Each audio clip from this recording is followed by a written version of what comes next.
Welcome to City and State TV. I'm Executive Editor Michael Johnson. I'm joined now by Cathy Nolan, the Education Chair in the Assembly. Thank you very much for joining us. Thank you. Thank you for having me. And it's been an interesting end of the session. I'm hearing from a lot of people this is a session that's turned out in a way that they've never seen before. You're obviously a veteran, been here many, many years.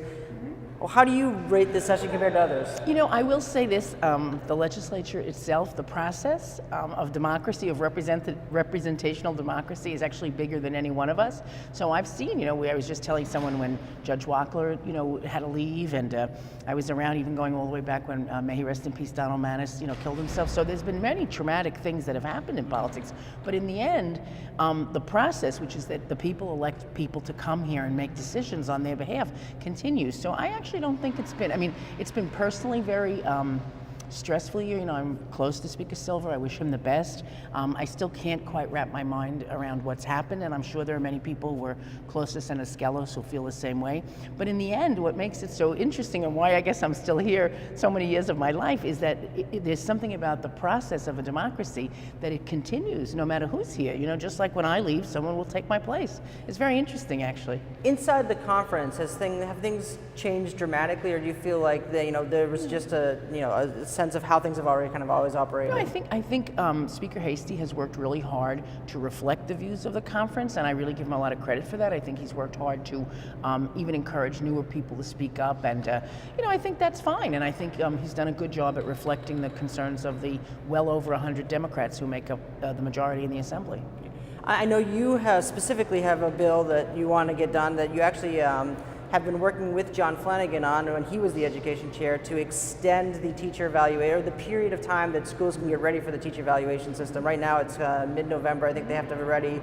You want to go a full year, and you also want to delink the money that will come with the reforms that the schools have to make so that they would get the educational aid no matter what.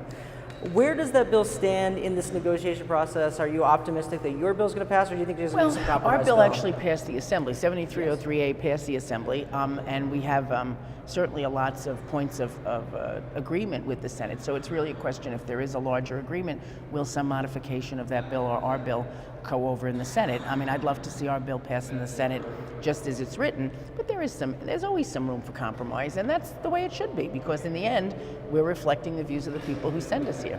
And I know that you have a relationship with John Flanagan, being that he was an education chair for a long time. Are you able to get him on the phone and talk to him about this as the negotiations are going on? I have a good relationship with him, a good relationship with the Speaker. Yeah. The Speaker speaks for the conference, and he's the one that does those negotiations. Ironically, I have a great relationship with Senator Marcelino, because this is Grover Cleveland High School's moment. He was a teacher at my high school, and it's kind of funny, really, in a way, but he was the Dean of Boys, actually, and there were 6,000 of us in a building for 2,500. So he and I went through a lot. I was a student in a crammed building. I think it politicized both of us, really. You have to fight for your community. So I have great respect for Senator Marcelino, and that works out fine. Great, and you are optimistic that something's going to happen? You think that it's going to be extended at least somewhat? I'm always optimistic. I do think the legislative session, it's been a challenging session. I don't want to minimize that, but I do think that we've really coalesced in the Assembly around our new leader. We really are, he's working hard to achieve compromises that reflect our concerns. And in the end, the legislative process is bigger than really any one individual, whether it's the governor or the legislative members. The process itself is a really important thing. They always say democracy is not necessarily the best, but it's the least worst, right, than a monarchy or a dictatorship. So even with all its imperfections, it gets the job done. Slowly, but it gets the job done. Well, good luck, and thanks for talking to us. Thank you very much. Thank you for asking me.